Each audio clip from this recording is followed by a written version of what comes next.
Welcome to my Q&A. Although I didn't get many questions, I got very important questions that will be detailed in this video. I'll start off with the most simplest and get to the most complex at the end. Let's begin. The secret to earning subscribers. Well, it's a secret, so I guess I can't tell you. Number 1, what's your age? I am 16 years old. Number 2, would you quit YouTube to save 15 cats? No, I wouldn't. I like animals, but not that much. I'm just not that big of an animal person. Which LEGO theme is your favorite? For me, actually, it's LEGO City. Although I did make a video bashing LEGO City, it's still one of my favorite themes. But I do collect modular buildings and creator houses from time to time. When did you get into LEGO animations? Well, actually, my first video I posted was in December 6, 2012. However, it started much earlier than that. My inspiration was from B Squircle Housing, the Ridge Gearhead, and Tom Joe Twins. Because of the inspiration I gained from them, I now have my own channel making my own videos. Since these comments are similar, I'm going to combine them. Jack asked how my setup was, like my editing software for making videos.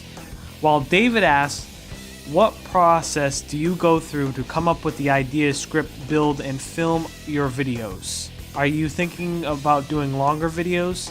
How does it take to make a video? How many hours of setup/recording equals how many minutes of final video? I'm trying to do longer videos, but they can be very, very time consuming. And now I'm going to address the whole thing. I'm going to address the setup, what I do, how I think of my scripts, what I plan, how I sort everything, yada yada.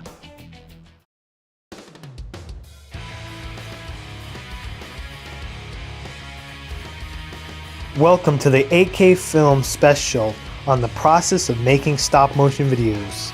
This is my personal process of how I make my stop motion videos. However, others might do it similar or a different way, but here it is. Here's how I do them.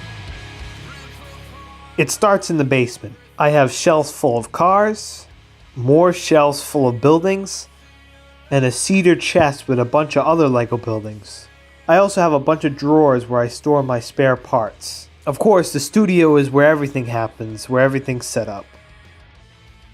I use a Canon Rebel T3 for my camera, and it takes some really good photos. What I do differently compared to other stop motion people is that I have 2 computers. This laptop actually has a program called Honest Tech Claymation 4.0. I use that program to compile the pictures into videos. And all the pictures that I need are stored right on that laptop down there instead of my computer upstairs. So anything that I need from the computer down there, I just put it on my OneDrive and access it from the tower in my room. This tower is where I edit everything. I take all my videos and pictures and sound and put them in here. I use Sony's Movie Studio 14 for my editing. When I think of a LEGO stop motion, I come up with a bunch of different ideas. And of course, I always try to keep the ideas in a realistic fashion. That's why there's nothing really over the top in my videos. And those ideas I just keep in my head. I don't write them down and make a really strict script to go off of.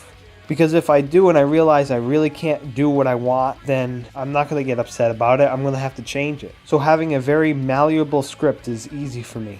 The only thing I really write down are voice lines, because I can't remember all of them. But the general idea of this whole stop motion is in my head.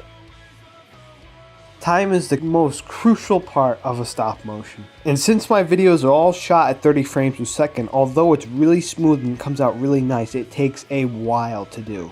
Usually it would take me around 10 to 20 minutes to set up a scene. Then I do my stop motion, which takes up to 30 to 45 minutes per section. And I may only get 1 to 2 seconds out of that section. Then when it comes to editing, that takes hours. I probably at least spend 1 to 2 hours of editing on these sections when I bring them up. And that's a lot to do. Getting all the footage in correct order, making the sound good. And also for headphone users and speaker users, making the sound come out of the right speakers. So if there's something happening to the left of the screen, that sound will only mostly come out of the left speaker or headphone. So this is a long process. But in the end, everything will come out really good if you put just time and effort into it. I never keep track of how much time I spend on the stop motion, so I can't really give you a good explanation on how much time I do spend on any stop motion, but I can at least break it down to each scene and section that I do. Let's just say it just takes a while to do.